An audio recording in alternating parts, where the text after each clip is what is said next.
we decided that we have a ton of guests on this show, and so we were going to take a break from having a guest on this show this week. And so we're just going to talk a lot about a lot of random stuff. So we did, if you follow us on social media, my Twitter is at Ashley_pickle12. Mallory's is at Mallory Hartley.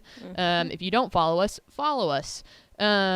But we put out this morning that we wanted to do kind of a mailbag scenario of answering questions. We feel like we talk a lot, but we don't necessarily ask y'all what y'all want to talk about. So we have compiled all of those questions. We will do that in the back half of this show. But before then, we do want to highlight some stuff that we have on TexasFootball.com.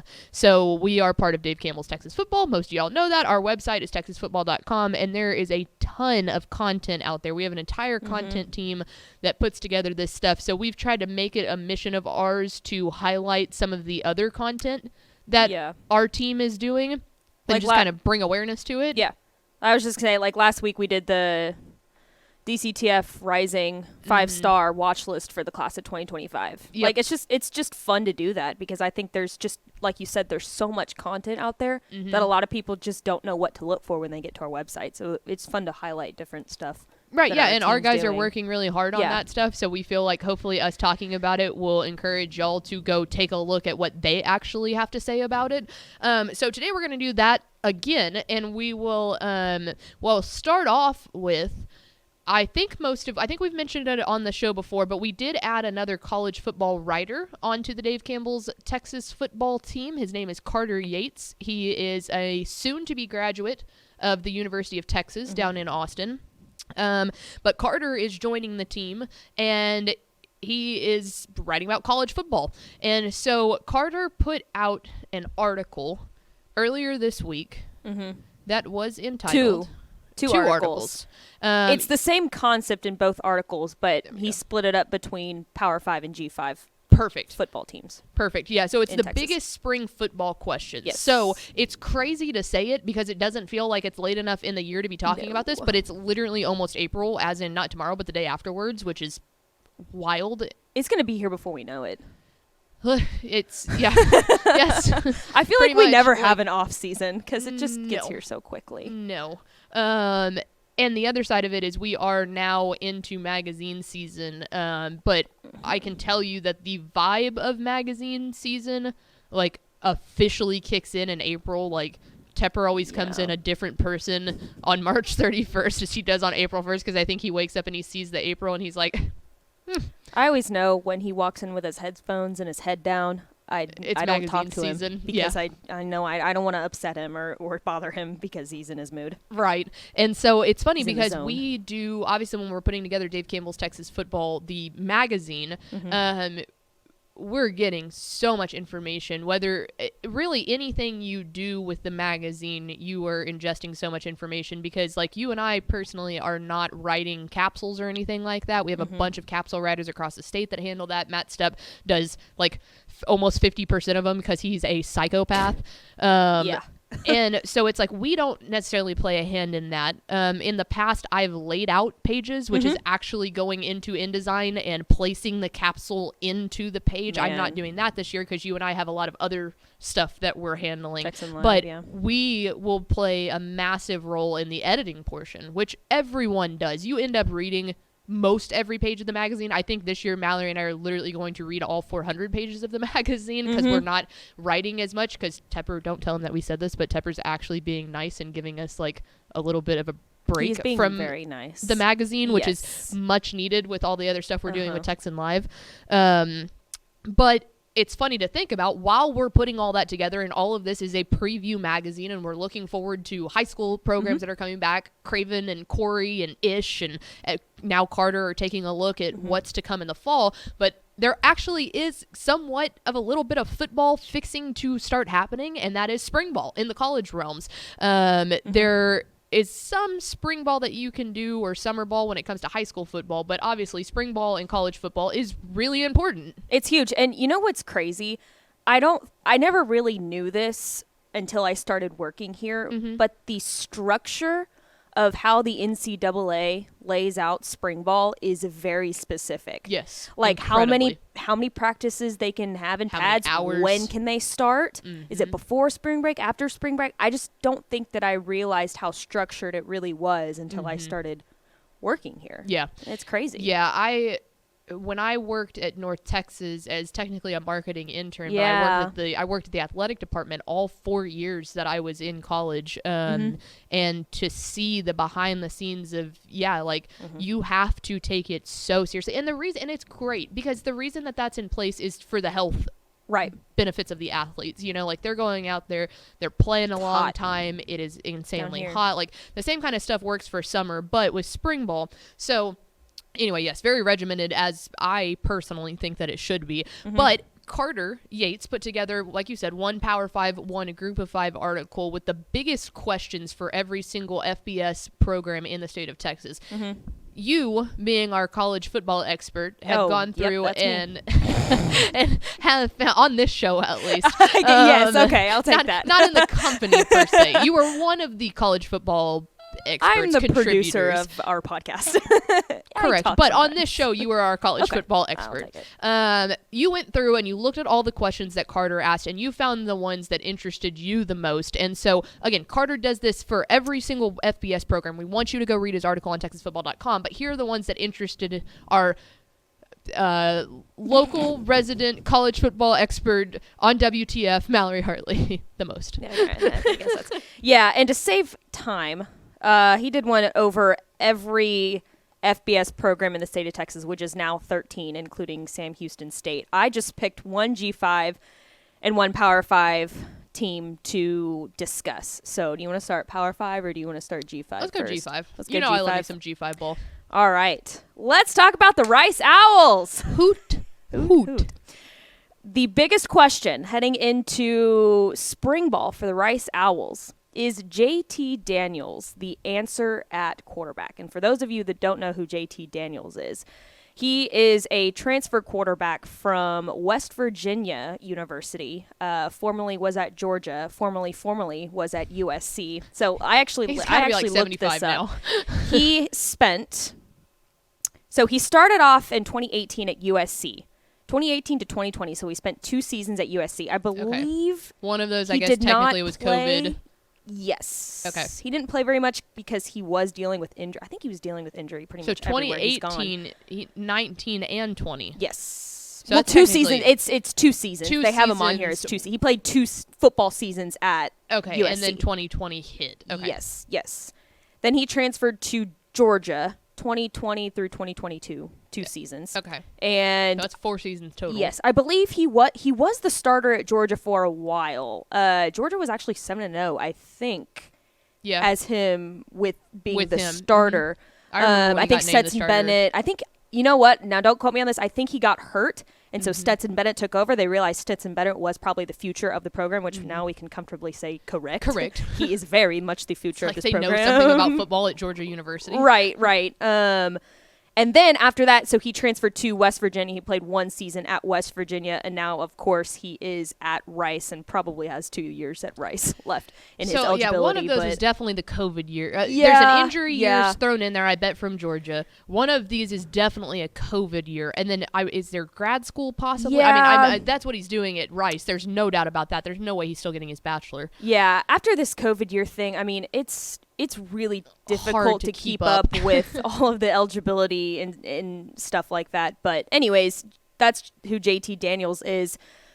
I think this is a really good move by the Rice recruiting staff. Absolutely. Really, really, this has to be one of the highest profile quarterbacks that Rice...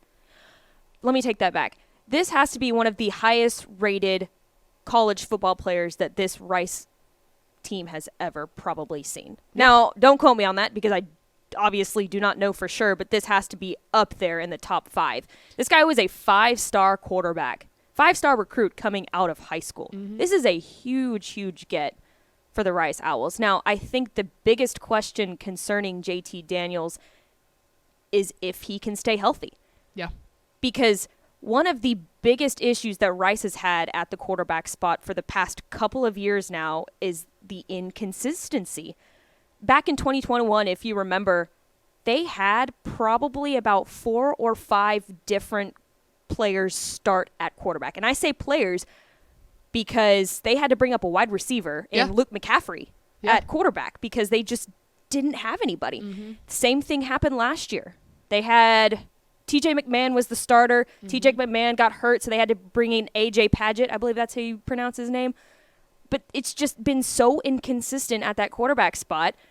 Can JT Daniels stay healthy? Mm-hmm. And if the answer is yes, that's a really, really good sign for the Owls heading into 2023. Yeah, and the funny thing is here, and this has got to be a connection back to Bloomgren, because he recruited when Bloomgren was at Stanford, he was one of the first people to recruit, to try and recruit JT Daniels as, like we mentioned, a 5-star out of high school. Mm-hmm. A 5-star out of high school.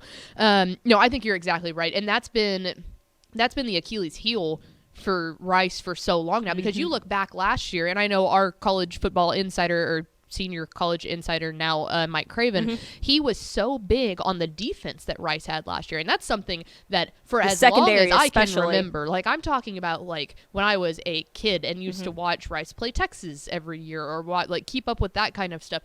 Rice has never had a defense that was worth anything. They just, both sides of the ball, it's always been, oh, well, one game the defense plays well and then one game the offense plays well. And then it's never, seldomly ever synced up.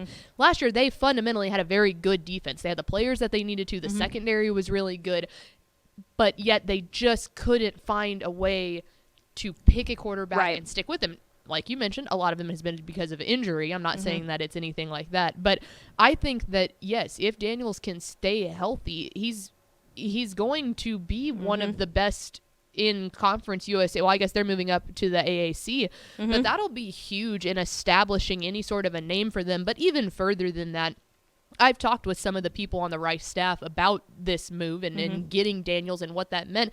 And for a program like Rice to get a name that people go, wait a minute, I've heard that name before. And they might not recognize it instantly as, oh yeah, it's the kid that went 7-0 as the Georgia starter 3 years ago. But that is a name that has been very well known in the high school ranks. It is a name that has been well known in the, just like we were talking about earlier with, who was the other transfer? Gosh, I'm drawing a blank. But we were like, how is he still playing? Oh, Rattler.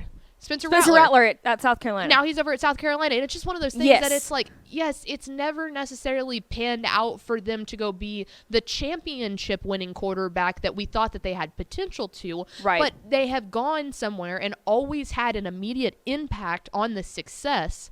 And he can absolutely do that at Rice. So I think just from bringing a recognition down to Rice of a national household name down to them, that is always something that is so incredibly beneficial. I think whether so too. he works out or not, it reminds people that Rice is there, that Rice has people that can recruit, that Rice is on the come up, and they just need to fit a couple of key pieces to go win 7 games. You know, go make a bowl game. Right. Yeah, offensive line needs to stay healthy too. Yeah. We just have to keep JT Daniels on his feet in order for that to happen. So I like that'll be a fun team to watch next year. Okay, let's transition into the Power 5. And I went with Texas A&M. How about that? And the question is, how different is the offensive scheme under new coordinator Bobby Petrino? And you can go read all of this. Like, Carter put out a really good piece on this. Great explanation. Here's my thoughts on this, though. It ain't going to change. And why is that, because Jimbo Fisher ain't going to give up those play calling duties. Ain't going to happen. Ain't going to happen. The question is, how will it be different?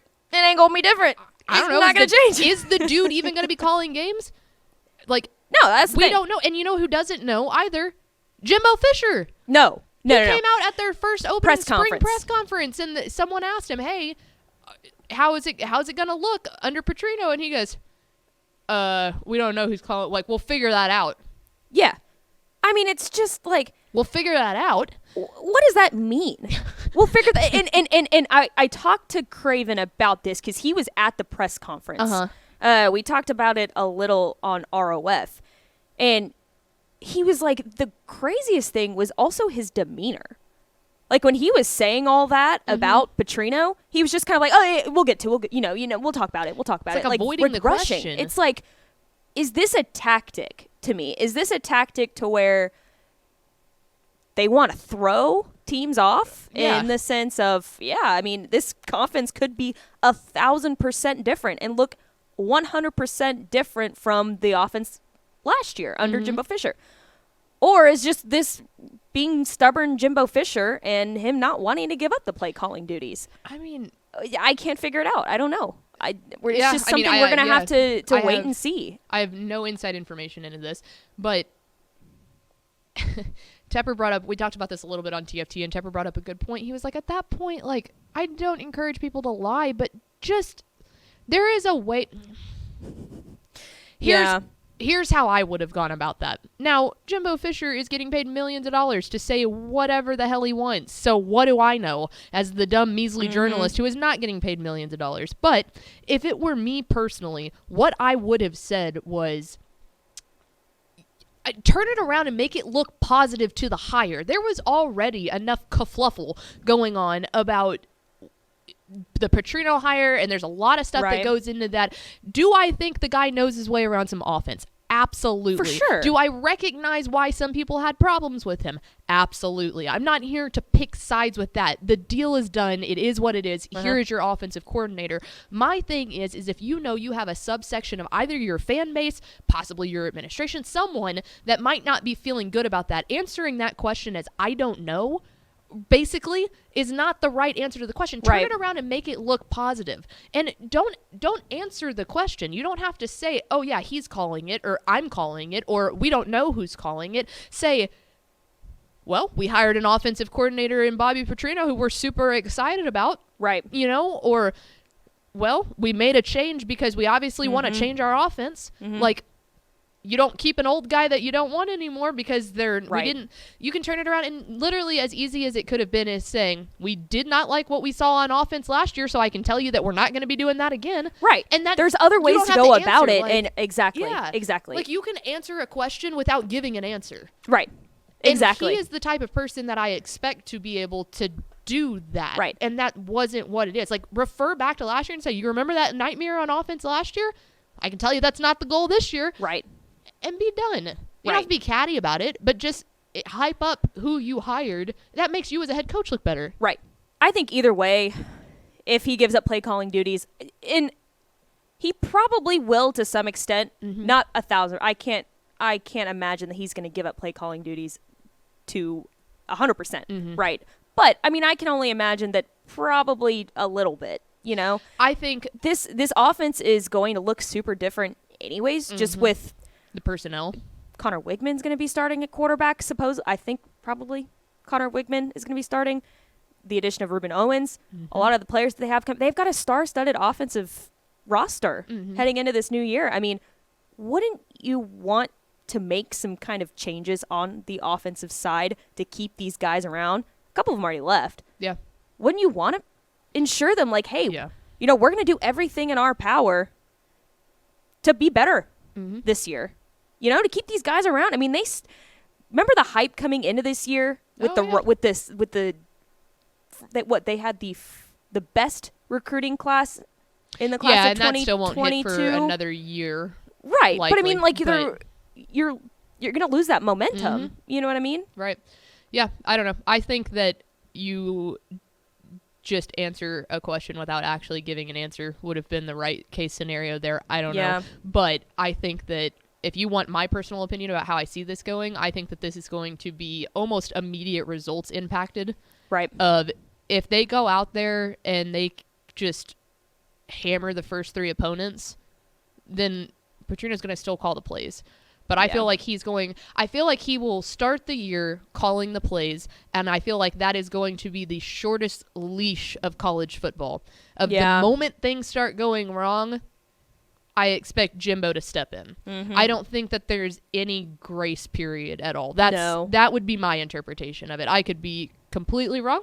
I could be completely right. I don't know. But if you want my interpretation of it, is I think he'll start off calling the plays. I think that leash is very short. Yes. Very tight. Yes. I agree with you there. So that's my opinion. Yeah. Yeah. And Cutter did a piece on every single team every single FBS team in Texas. So please go check that out on texasfootball.com. We only had time for 2, but he did one over every each FBS team in the state of Texas. So. Good job, Carter. It's a good read. Both is a good read. Both articles are a lot really of good questions to look at and answer. So. Yeah, so go give it a look.